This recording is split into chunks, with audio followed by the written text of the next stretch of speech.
Johannesburg, a more thoughtful approach to board induction will ensure newly appointed non-executive directors are able to begin contributing sooner.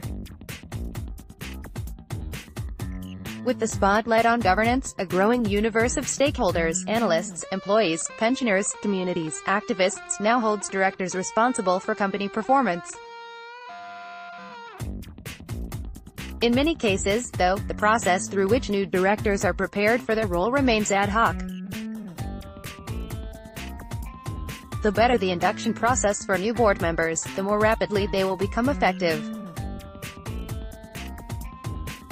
A thorough induction will also provide the foundation for the non-executive director's performance throughout his or her board tenure. Research by Russell Reynolds Associates in the UK shows that almost a quarter of directors newly appointed to the boards of FTSE 350 companies had never sat on a public board before. One factor driving this trend may be the need to appoint a more diverse range of people on boards, something that is particularly important in South Africa. These new board members need to understand not only the nuances of governance practice, but must also be in a position to offer sound business advice to executives.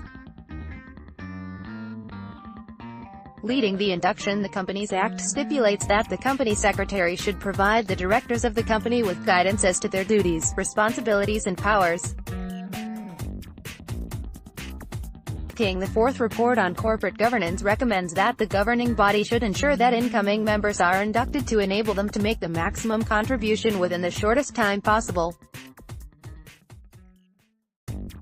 We feel strongly that this process should be a formal one. As the Russell Reynolds research shows, almost a third of FT 350 boards did not have a formal process and 24% of directors said they were responsible for their own induction. The figures are likely to be higher in smaller organizations. If a good induction program is built on a formal plan, then what should it cover? The induction should basically cover the company itself, its history, strategic plan and key performance indicators, the board, and operational overview of the company and, critically, the role of the director. As we have pointed out in these articles before, it is critical that directors understand not only their legal and statutory responsibilities, but also how their role is distinguished from that of management. Many commentators rightly advise that some thought should be given to how this content should be presented and structured. One principle would be to tailor it to the needs of the particular director, taking into account what he or she learned while performing due diligence on the company. Another would be to ensure the process involves the chairperson, who is best placed to provide an insider's view of board dynamics and hot-button issues. Into the field, it is also recommended that new directors spend time with senior executives and at key sites to gain an insight into the company's ethos and culture, as well as to begin developing information sources to supplement board packs. Meeting with the auditors and legal counsel would also be productive. It is also advisable for new directors to attend a first round of all board committee meetings, albeit as an observer on those of which they are not members. Another recommendation would be to appoint a mentor director for each new non-executive director. Many directors report that the help of a mentor and/or direct contact with the chairperson was invaluable in getting them up to speed.